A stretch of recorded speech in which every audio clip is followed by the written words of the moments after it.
A lot of people would call that a reverse pivot. I don't. I call that an exaggerated pivot. I would call this a reverse pivot where my upper body is going towards the target and the pelvis is going away. We want the pelvis and all three of our centers to be moving into the shot, and we certainly want, for the most part, our chest to be slightly behind our pelvis.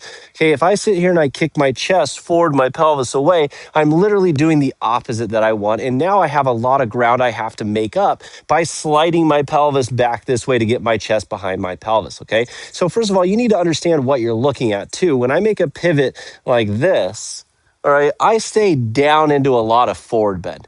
That pivot where my pelvis went way forward, my head stayed relatively stable, would be the exact same pivot as if my pelvis stayed stable and my head moved a bunch off of the ball like that. I am still in a bunch of forward bend. That is exactly the same as if I put my pelvis forward, my head stayed stable.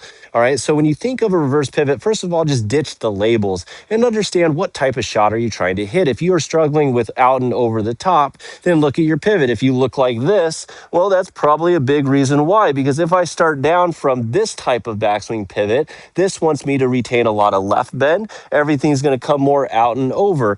If I have more of this pivot, everything's going to want to be steeper and deeper on the way down and more right biased on my path.